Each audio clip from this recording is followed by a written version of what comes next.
Hello there! Welcome to Cool Talk. I want to thank everybody who watched my U.S. presidential series. I want to thank you for the views, for the comments, and the subscription. And I'm very excited to share with you now my new series, The History of the World. Where to begin? Some say that history, or his story, or her story, the story of us, begins with writing, written history. But what about prehistory? Does it count? Oral history. If you look at cave drawings, fossils, strata, cuneiform, ancient art, they also tell us a story. And it may not be written history, but it's recorded history, and it is fascinating. Now, the Earth is 4.5 billion years old, but modern man appears about 200,000 years ago. 4.5 billion to 200,000. If you proportion this to 1 year, and if the Earth was born 1 year ago, humans came into the picture less than half an hour ago.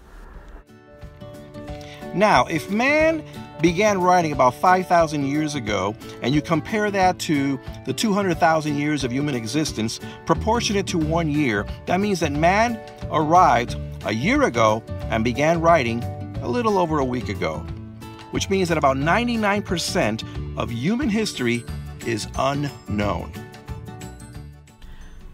But with paleontology, archaeology, and cosmology, we're learning a lot. Look at this stone.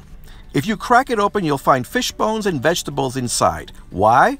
Because it's not a stone. It's a turd. It's human feces, the result of a Neanderthal who squatted down on the earth 50,000 years ago in Spain and left us this gem. So we know by this that he ate vegetables, and also that he ate fish. He ate meat. So he probably hunted. He had tools. The early humans were hunters, but they were mostly gatherers. They gathered wild berries and plants where they could and rummaged for food however they could.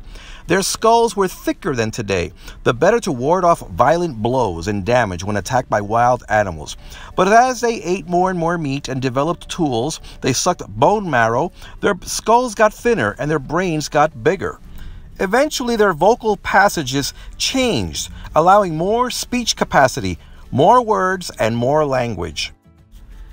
Now, women have no oestrus. I hope I pronounced that right. Oestrus is the restriction of sexual attraction for periods of time. In other words, women don't have to be in heat to be desirous to men.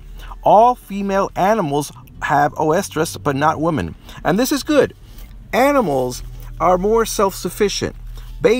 Human babies have to be carried, fed, cared for. So without men and women desiring to hold on to each other for longer periods of time, the family unit most likely would stray.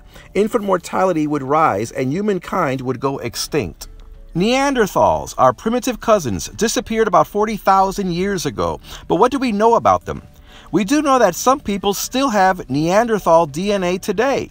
About 2% of all people outside of Africa. You might have Neanderthal DNA, and don't be offended. Neanderthals survived the Ice Age. They looked at the environment, made crude knives and spears and tools, formed chipped stone and animal skin and bone. Neanderthals buried their dead. They laid flowers. They probably asked all the inquisitive questions that we ask today. Why is my loved one gone? Is there an afterlife? Neanderthals cooperated because survival of the fittest is not the way to go. In order to exist, human beings had to cooperate. Climate change changes the environment, and with it comes reassessing everything that man ever knew. When the Ice Age came, primitive man had to adapt. Many animals went extinct.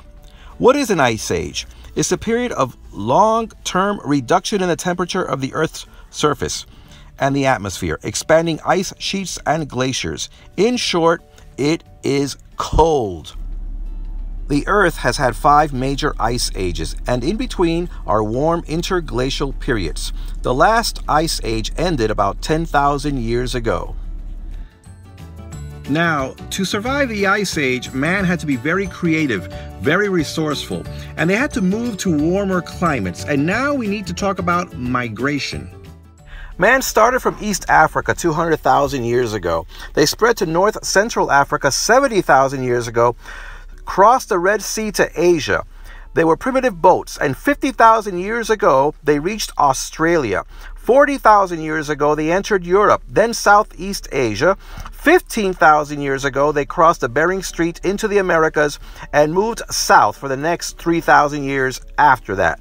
By 11,000 years ago, there were humans everywhere. Well, not exactly everywhere, because look at this.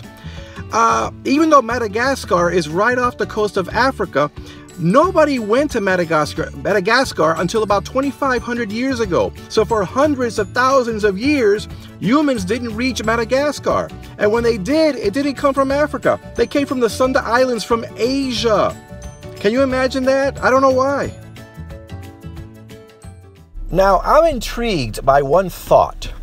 Can you imagine when human migration began, when a person saw the ocean for the first time?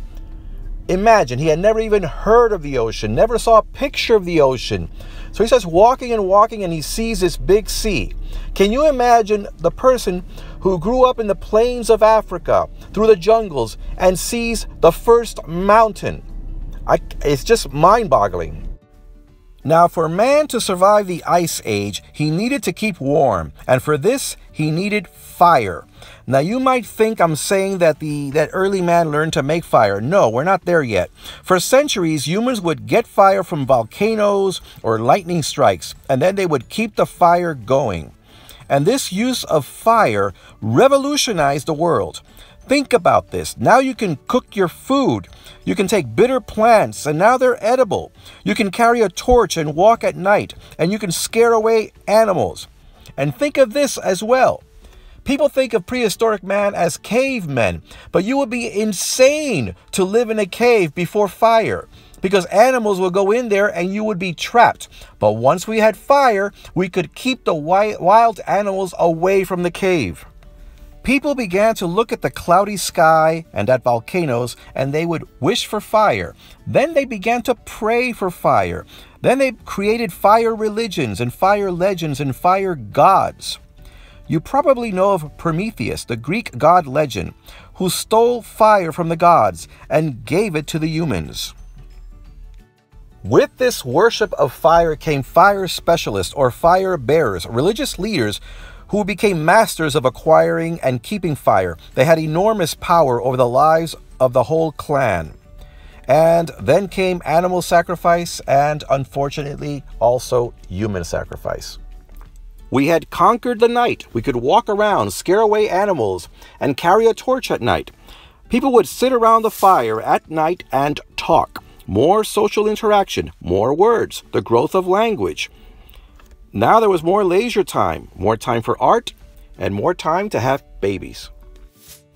And with fire, you could sharpen wood and make better spears. With this and stone tools, you could do more hunting. With it, more technique.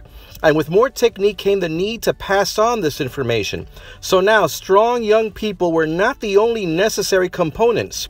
Old people were looked at for their experience and their wisdom. And when I say old, I mean about 40. Man cooperated and learned to use bone needles to make clothes. And the first man-made material came from mixing clay with powdered bone. They used antlers. They made better spears, bows and arrows, and harpoons.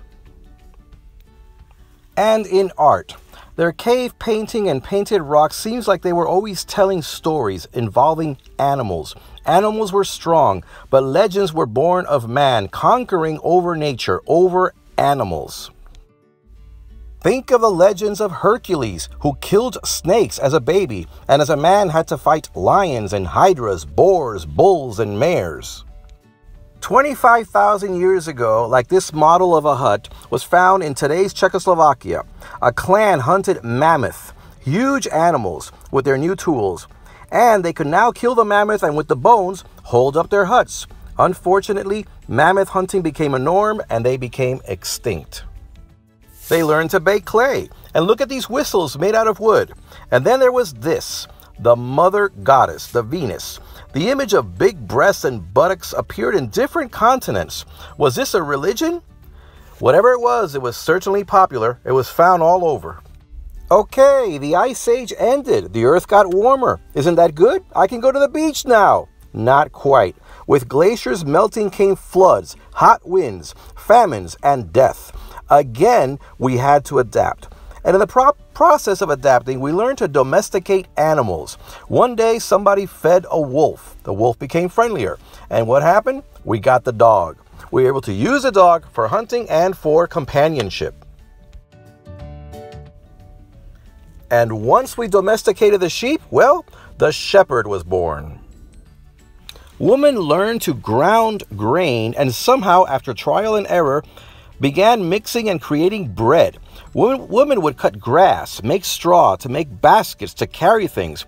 Men would take the straw lines to make twine to capture rabbits or catch fish. Women learned to plant seed, allowing it to grow food. With that came wheat. And another revolution came, agriculture, food for the whole year.